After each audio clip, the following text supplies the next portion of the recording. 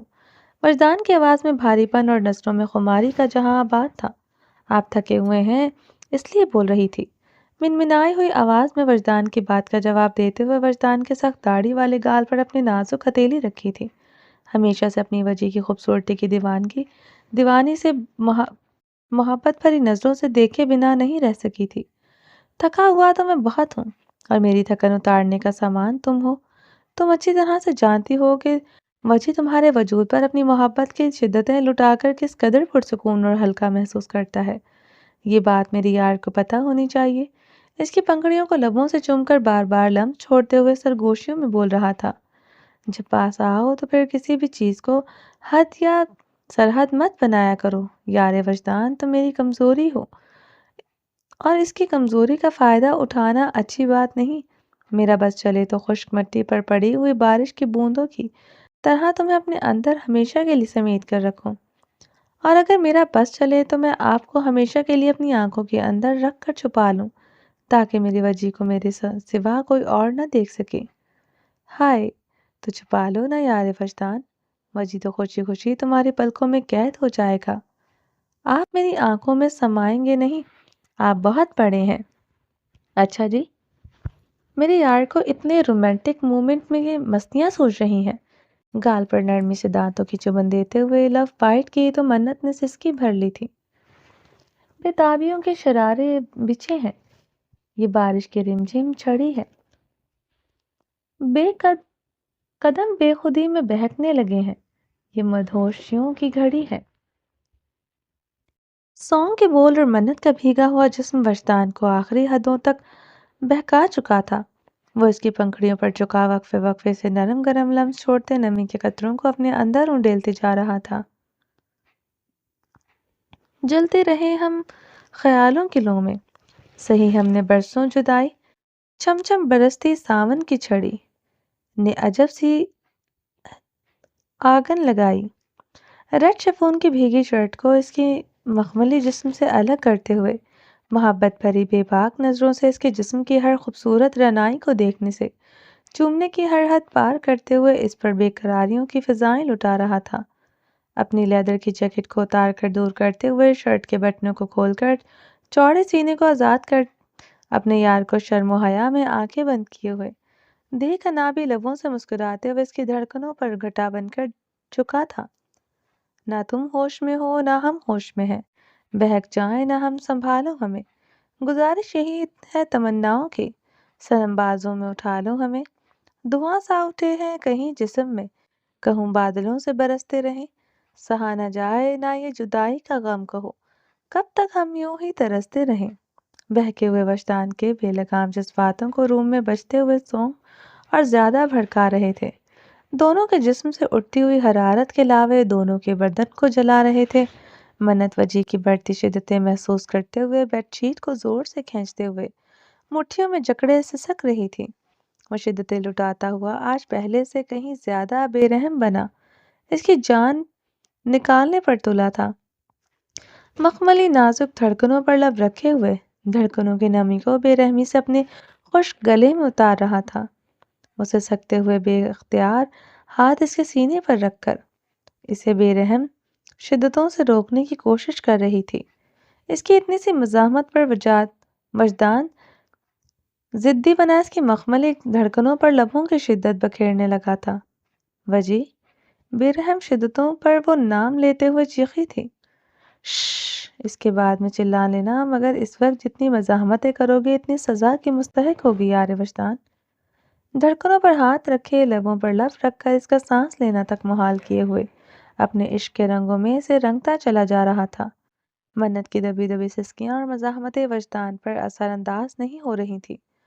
اپنی دیوانگی میں شدتوں سے محبتوں کے سفر میں چلتا ہوا محبت کی بارش میں پوری طرح سے بھگو چکا تھا۔ بارش باہر کی تھم چکی تھی اور طوفان روم کے اندر بھی تھم چکا تھا۔ وہ بکھری ہوئی ڈال کی طرح اس کی باہوں کے حصار میں اس کے سینے میں سر چھپائے ہوئے لیٹی تھی۔ کتنا خوبصورت ہوتا ہے یہ لمحہ جب ایک پاکیزہ رشتے میں بندھی ہوئی عورت پورے حق سے مرد کی باہوں میں لیٹی ہوئی ہوتی ہے۔ کتنا پرسکون ہوتا ہے وہ لمحہ جب دل میں یہ یقین ہوتا ہے کہ اس پر شدت لٹانے والا اس کا محرم، اس کا شوہر ہے۔ کتنا خوبصورت ہوتا ہے یہ احساس کہ محبت کے اس کے حسین سفر میں اس نے کوئی گناہ نہیں کیا۔ اس پاکیزہ رشتے میں رب کی رضا شامل تھی۔ آج لوگوں نے محبت کو زنا کا سامان بنا لیا ہے، مگر میرے خدا نے کتنا خوبصورت بنا کر اتارا تھا محبت کو زمین پر۔ خدا نے تو محبت کو نکاح سے محرم تک کا سفر عطا کیا تھا، مگر کم ظرف اور گھٹیا لوگوں نے تو محبت کو نظر سے نظر ملا کر جسم کا سوداگر ہی بنا دیا۔ لعنت ہے اس محبت پر جو نکاح کے پہلے جسم کی بھوکی ہو۔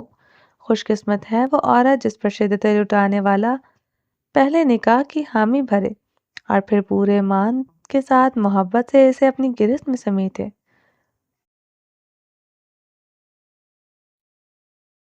پیار کیتا سزا نہ دیوی، من تو سجنا بھلا نہ دیوی، دل دا ٹکڑا میں تینوں دتا، قسم خدا دی رلا نہ دیوی، جسم دا بھکا بن نہ جاوی، سجنا میں عزت دا دامن تیرے ہتھ وچ دتا، کچڑ وچ لبیڑ کہ دنیا دے سامان رسواں مینوں کر نہ جاوی۔ اے بن ہوا اپنی محبت کو سنبھال کے رکھ اور یقین رکھ اس خدا پر وہ تیرے لیے بہترین ہم سفر ضرور بھیجے گا۔